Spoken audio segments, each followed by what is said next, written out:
안녕하십니까. 사회복지 행정론 여러분들 공부하고 계십니다. 오늘 강의는 인사관리에 관한 부분입니다.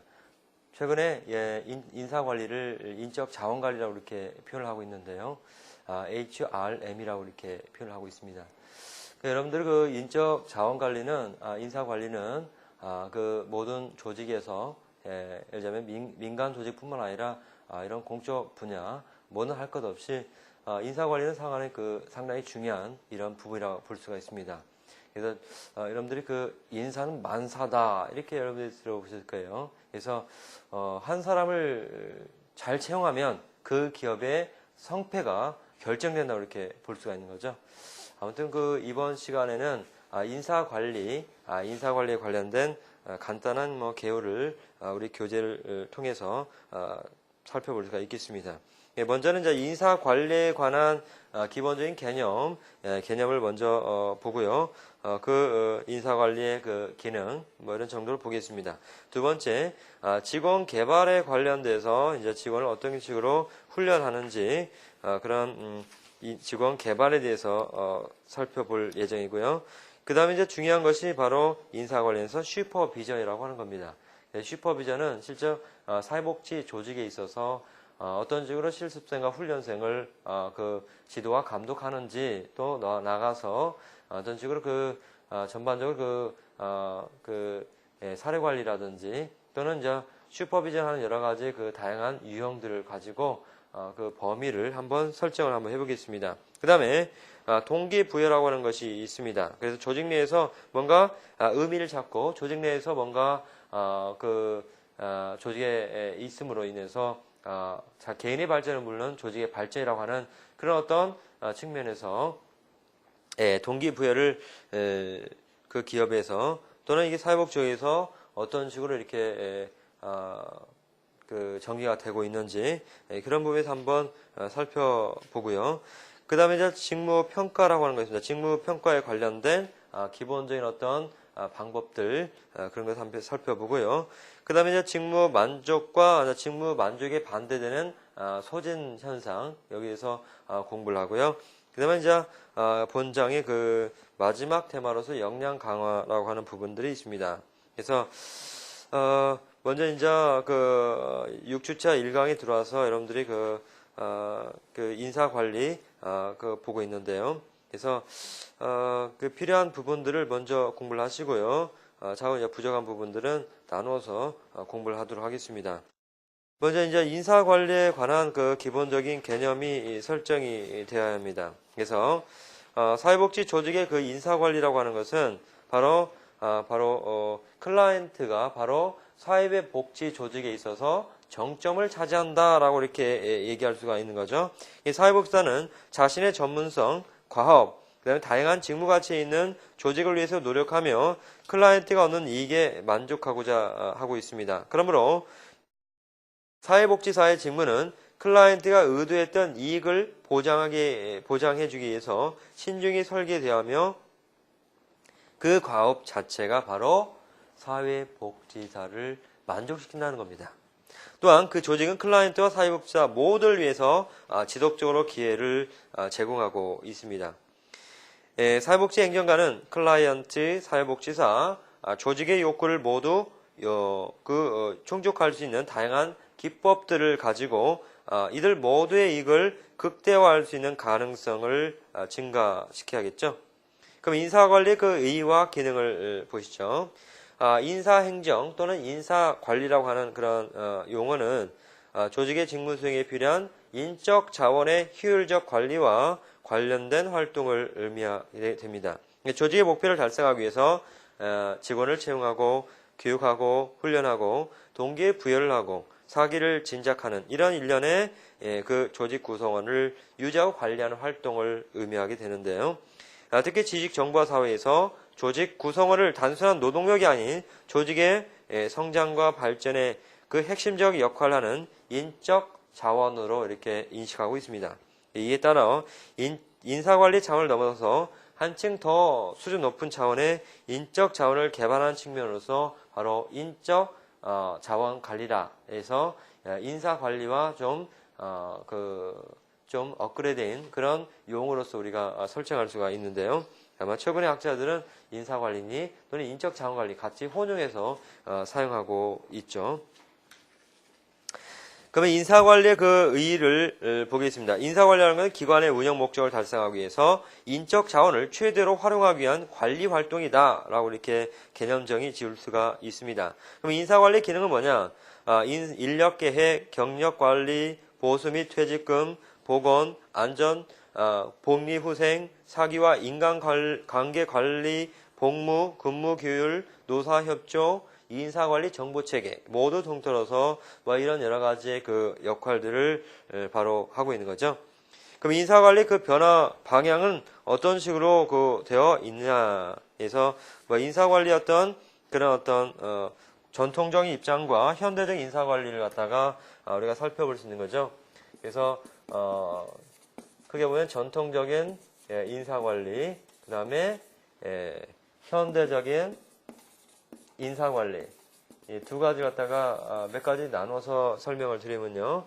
그 다음에 이제 중점사항, 과거에는 중점사항이 바로 직무에 역점을 뒀지만 현대적 의미에서 인사관리하는 것은 어떤 걸까요? 그렇죠, 경력이죠.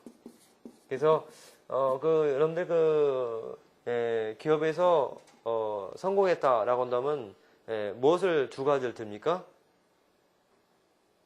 그들의 직급, 신분이죠. 신분과 경력 아니에요. 그래서 두 가지를 놓고 예를 들자면은 그 기업의 본인의 발전의 역점을 두는 두 가지죠.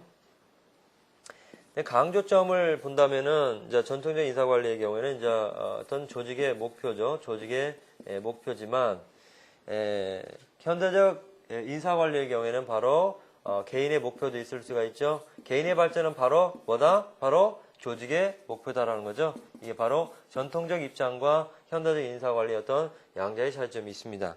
그 다음에 인간관을 볼 때 전통적 인사관리의 경우에는 뭔가 소극적이고 좀 타율적인 면이 강합니다.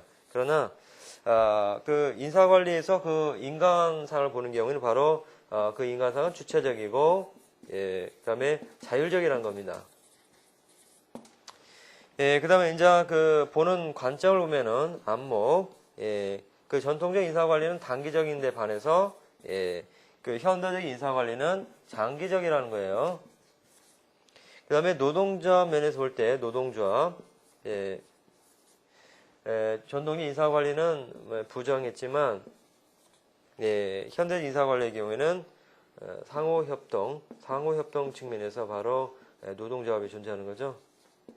이런 정도 측면에서 여러분들이 좀 바라보시면 좀 의미가 좀 다를 것 같습니다. 그래서 과거의 인사관리계는 예를 들면은 그 인사관리 Personnel Management라고 했죠. PM이죠.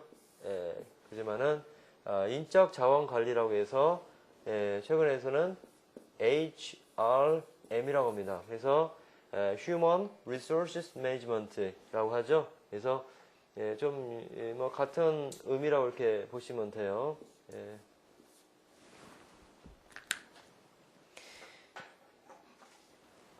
그러면 이제 인사관리 들어와서요. 인사관리의 변화 방향. 그래서 우리 박스에 보시면 전통적 입장의 인적 자원 관리와 온라인에서 인적 자원 관리가 양자의 차이점이 있습니다. 그래서 전통적인 인적 자원 관리의 경우에는 승진 중심의 수직적 이동에 반해서 온라인은 전문성 위주의 수평 수직 이동이 이루어지고 있다. 전통적 입장에서는 낮은 조직 간 이동성이 있는 반해서 온라인의 경우 높은 조직 간의 이동성이 이루어지고 있다. 전통적 입장에서는 지시 통제가 이루어지는 관리자 방식이 있지만 최근에 와서는 인파워먼트형 관리 방식을 이루고 있다.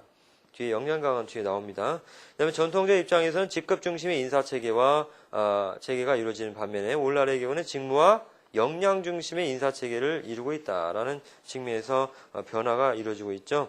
조직이 성장 발달하려면은 변화가 없으면 안 됩니다. 그래서 어떤 기능과 조직 면에서 뭔가 요즘에는 그 조직의 문화도 너무 고루하거나 뭔가 정체되어 있으면 안 되겠죠. 그래서 뭔가 역동성이 있고 또 그들의 어떤 조직원들이 자발적이고 적극적으로 참여하기 위해서는 뭔가 복리후생이라든지 어떤 그들만의 어떤 문화를 혁신하고 또한 예를 들자면은 개선의 여지가 있는 것은 과감하게 어떤 그 시대적인 어떤 맥락에 맞춰가지고 변하는 것도 바로 조직의 성장과 발전에 큰 역동력이 될 걸로 생각이 됩니다. 세 번째, 인사관리 과정을 보시면 첫 번째 충원 방법이 있습니다. 능력 있고 직원이나 클라이언트가 원만한 인간관계를 이뤄나갈 수 있는 사람들을 채용하는 것을 바로 충원이라고 하는데요. 단기, 중기, 장기 충원 계획을 세워서 수행을 해야 합니다. 두 번째, 모집과 선발이 있습니다. 선발의 책임은 기관장이나 중간관리직 또는 인사위원회 등에 다양합니다. 선발의 절차는 직무 분석, 그 다음에 직무 명세서 작성, 지원자 모집 공고, 지원자의 자질 파악, 선발, 합격 통지 등의 순으로 이루어지고 있죠. 첫 번째, 모집, 흔히들 리크루먼트라고 하죠. 모집이란 자격을 갖추어서 지원한 사람들 중 공석적인 직위에 유치하는 과정을 의미합니다. 전문적으로 유능하고 클라이언트 및 다른 직원들과 원만한 대인관계를 맺을 수 있는 능력을 가진 직원을 고용하겠죠. 그래서 모집을 위해서는 해당 직무에 대한 직무 분석이 선행돼야 하고 어떤 업무를 수행하는지에 대해서 예컨대 직무 명세서 및 직무 기술서를 작성을 해야 합니다. 그렇다면은 여러분들 직무 기술서, 직무 명세서 어딘가 들어본 것 같은데 이게 어떤 차이점이 있을까? 이렇게 여러분들이 궁금하실 분이 있을 거예요. 우리 그 교재 교환을 보시면은 박스로 정리를 잘 해놨어요. 직무 기술서라고 하는 것은 특정 직무, 직위에 부과된 임무와 책임을 구체적으로 기술한 것을 직무 기술서라 한다. 직무 명세서란 특정 직무를 수행하는 데 요구되는 최소한의 자격 요건이죠. 거기다 밑줄 그어겠죠. 자격 요건을 기술한 것이다. 그래서 직무 기술서에는 그래서 직무 명칭, 그 다음에 직무 개요, 그 다음에 필요한 장비 도구, 그 다음에 직무의 환경, 그 다음에 작업 활동 뭐 이런 정도로 기술하는 것이 job description, 직무 기술서입니다. 이에 반해서 직무 명세서라는 것은 어떤 영어로 하면 스펙을 얘기해요, 스펙. 그래서 교육 수지나 경력이라든지 판단력, 주도력, 책임, 육체적 노동 및 육체적인 기술, 의사소통 기술, 정서적인 특징, 필요한 능력, 그 다음에 그 수준, 감각 기능의 사용도와 필요도, 이게 바로 직무 명세서입니다. 두 번째 이제 선발이라고 하는 측면인데요. 사회복지 조직의 직원 선발은 조직의 충성심과 조직의 요구에 기초해 선발되어야 하며 전문성과 원만한 인간관계, 클라이언트 및 직원들을 보호할 수 있는 능력이 고려된 사람들을 선발해야겠죠. 선발 기법의 경우에는 객관성과 타당성을 갖추려 합니다. 그래서 예컨대 이제 필기시험의 경우에는 관리가 용이하고 시간과 경비 전략, 객관도, 타당도를 높일 수가 있게 되는 거죠. 그래서 이제 실기시험이 있습니다. 실제 근무와 같은 조건에서 같은 도구나 기구를 써서 일을 해보는 것, 타당도가 높다는 장점이 있겠죠. 그러나 많은 사람을 한 번에 테스트하기 어렵고 채점의 객관도나 신뢰도에 문제가 있을 수가 있습니다. 그 다음 면접시험이 있습니다. 필기시험에 알아보기 어려운 태도, 성격, 창의성, 협조성 등을 파악하기 위한 것입니다. 그래서 면접관의 선입견이 개입될 가능성이 있기 때문에 면접관의 훈련이나 면접 조사 방법이 개발되기 필요합니다. 왜 그럴까요? 바로 인성 때문에 그런 거죠. 그들의 어떤 성격, 조직에 잘 적응하는지. 왜냐하면 혼자만이 그 조직에 살 수는 없거든요. 같이 두 사람 이상의 어떤 팀을 이뤄서 같이 조직에서 적응해 살아가야 하기 때문에 바로 인성이나 성격 이런 것들도 면접이 상당히 중요할 거로 봅니다. 세 번째, 임용이 있죠.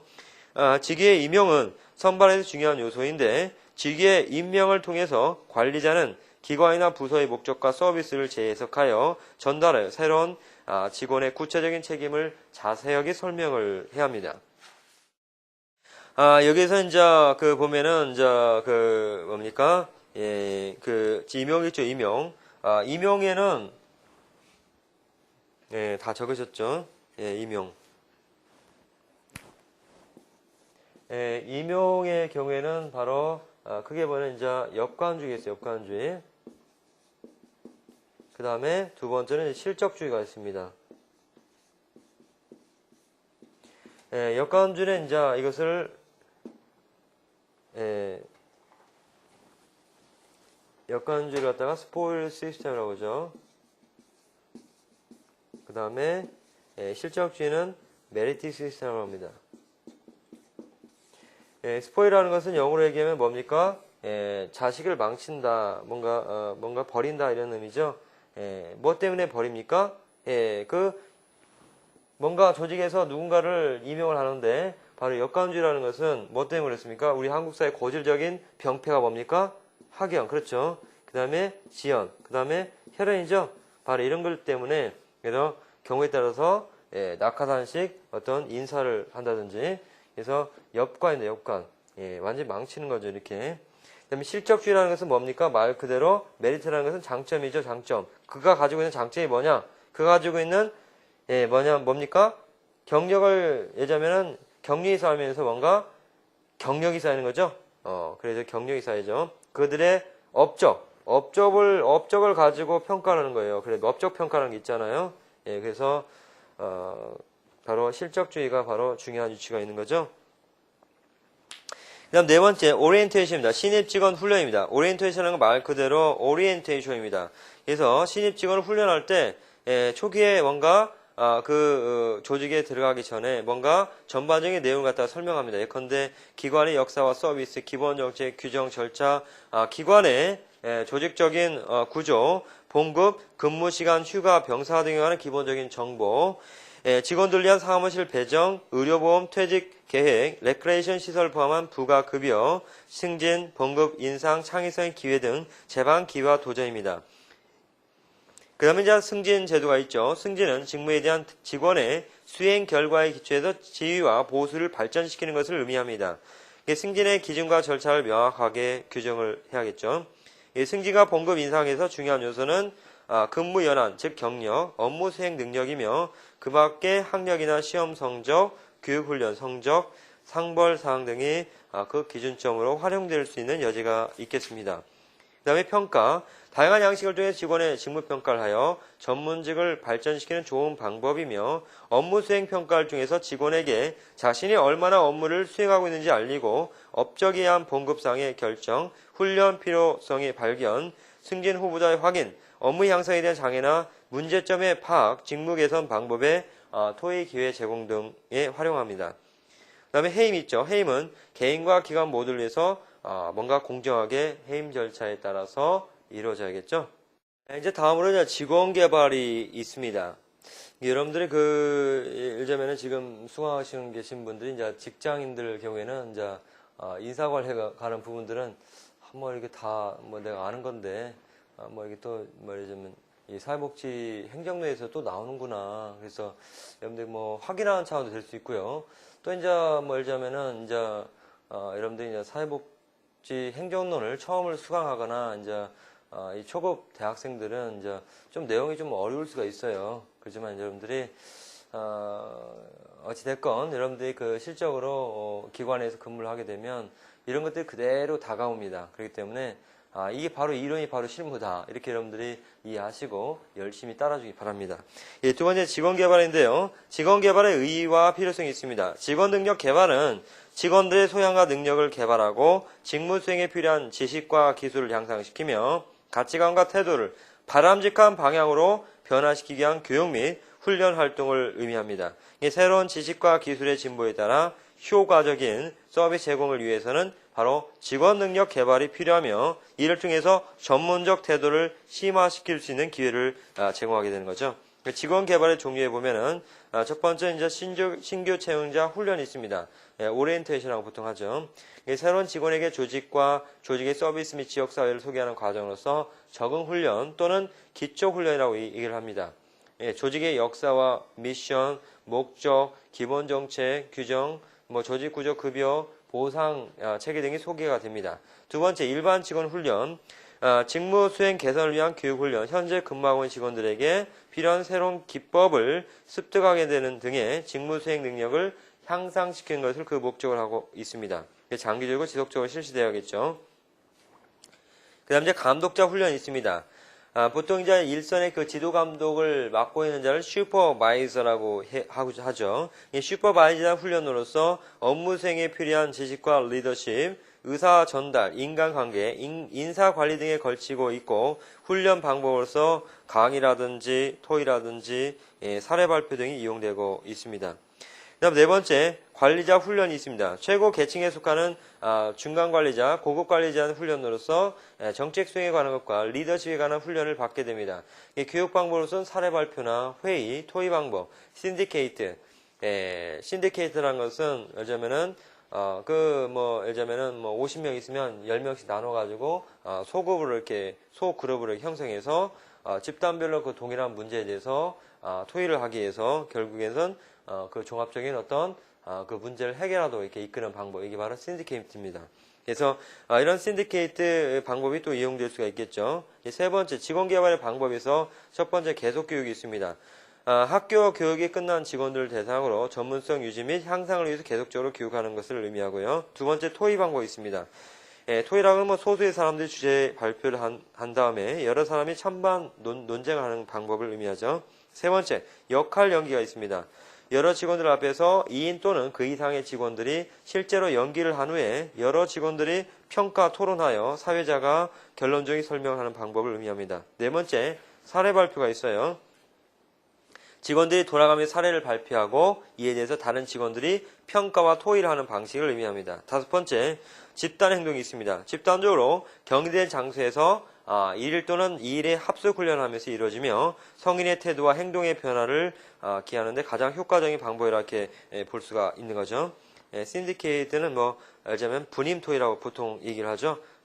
그래서 그 합리적인 어떤 공통적인 문제 해결에 도달하도록 소그룹을 형성해서 문제를 해결하는 방법을 알 수가 있습니다. 그 다음에 일곱 번째, 순환 보직 있죠. 보통 영어는 로테이션이라고 합니다. 그래서 피훈련자를 일정한 시일에 간격을 두고 여러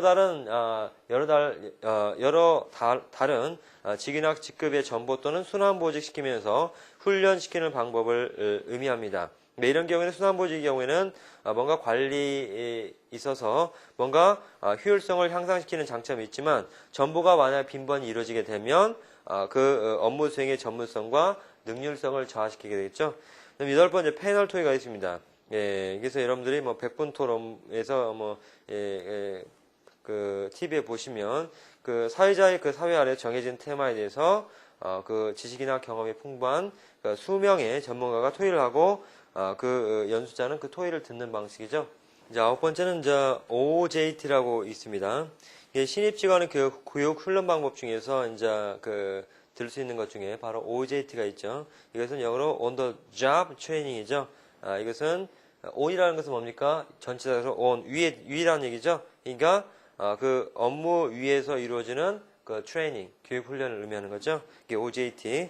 직장 훈련이나 현장 훈련, 직무상 훈련 등 근무 현장에 이루어지는 훈련을 의미합니다. 실제 직무를 수행하면서 그 선임자로부터 대면 지도나 개별 지도, 훈련 지도를 통해서 직무 수행 능력을 개발하는 것을 의미하겠죠. 그 다음에 이제 열 번째 이제 포럼이 있습니다. 포럼은 이제 토익법의 하나로서 특정 주제에 대해서 새로운 자료와 견해를 제공해서 그들로 하여금 관심을 높이고 나아가 필요한 정보를 제공해서 문제를 명확하게 한 후 그들 자신의 의견을 표명하도록 촉진하는 걸 의미합니다. 대표적인 게 미녀들의 수다 그런 걸 줄 수가 있겠죠. 그 다음에 임시 대역, 공연에서 배역을 대신 연기하는 것에서 온 용어로서 상사의 부재에 대비해서 직무 수행을 대리하게 하는 방식. 그러니까 예를 들자면은 사회복지기관에서 팀장님이 안 계신다, 장기 출타 중이다, 부장님이 출타 중이다. 그럴 경우에는 그 팀장님이 한 번도 그 결제를 해본 적이 없어요. 그래서 왜냐면 그런 기회에 좀 출중한 그 팀장이 충분히 그 역할을 다 할 수가 있는 거죠. 그래서 그 결제를 대행할 수 있고 또 이제 대리도 팀장이 결제할 것을 그 대결할 수 있는 거죠. 대결 대신 결제하는 것을 의미하는 거죠.